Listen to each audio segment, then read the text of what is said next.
ایک خاتون آتی ہے, اس نے کہا حضور میرے لیے دعا کیجئے کہ میں جنت میں جاؤں. تو فرمایا بوڑھی عورتیں تو جنت میں نہیں جائیں گی. تو ظاہر ہے کہ یہ بات تو اس پر بڑی شاک گزری, پریشان ہو گئی, تو اس نے رونا شروع کر دیا. تو فرمایا نہیں بوڑھی عورتیں جنت میں نہیں جائیں گی. خاصی پریشان ہوئی تو حضور نے مسکرا کے کہا جو بھی جائیں گی جوان ہو کے جائیں گے. جنت میں بڑھاپا نہیں ہوگا, 33 سال کی عمر کا ہر شخص ہوگا, مرد بھی اور عورت. جردن مردن, داڑھی بھی نہیں ہوں گی, مونچھیں بھی نہیں ہوں گی. اور صرف انبیاء علیہ السلام کی کچھ ذوات ہیں اعزاز کے طور پہ جن کی داڑیاں ہوں گی, باقی جردن مردن فرمایا گیا ہے. 33 سال کا عنفوان شباب, جوانیاں, تو بوڑھا کوئی بھی نہیں ہوگا. تو کہا کہ بوڑھی عورتیں تو جنت میں نہیں جائیں گی. اس طرح ایک شخص آیا, اس نے کہا جناب میں نے سفر پہ جانا ہے اور مجھے کوئی اونٹ عطا کر دیجیے. فرمایا میں تو اونٹ کا بچہ دوں گا. اس نے کہا حضور میں نے بچے کو کیا کرنا ہے, نہ بوجھ اٹھا سکے نہ سوار اس کے اوپر ہوا جا سکے. کہا میں تو وہی بچہ ہی دوں گا. اس نے کہا حضور مجھے کوئی اونٹ دے دیجئے, میری ضرورت ہے. فرمایا میں تو بچہ ہی دوں گا. تو وہ بڑا پریشان ہوا. فرمایا مجھے بتا کوئی اونٹ ایسا ہے جو کسی اونٹ کا بچہ نہ ہو. تو یہ سچ بھی ہے اور مزہ بھی ہے.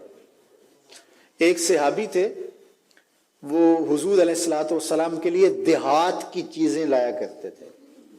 ہوتا نا ہمارے بھی دیہاتی دوست آتے ہیں, گڑ لے آتے ہیں, کوئی ساگ پات لے آتے ہیں. تو اس زمانے میں جو بھی دیہاتی چیزیں تھی, تو وہ بدو تھا کسی دیہات کا, تو دیہات کی کوئی چیزیں لے آیا کرتا تھا, اور پھر حضور اس کو شہر کی چیزیں دیا کرتے تھے.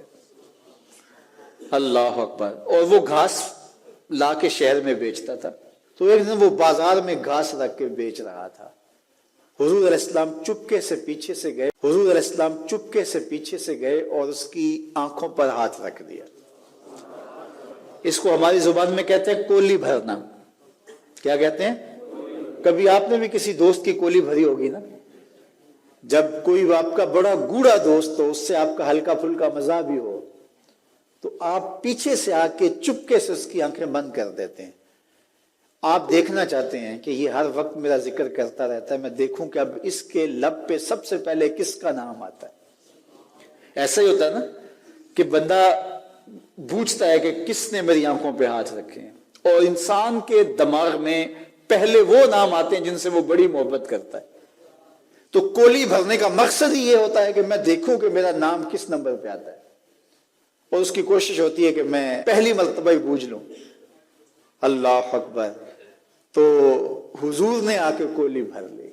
اب حضور کے ہاتھ آنکھوں پہ آئے ہوں اور سینوں تک ٹھنڈ نہ گئی ہو, یہ کیسے ہو سکتا ہے؟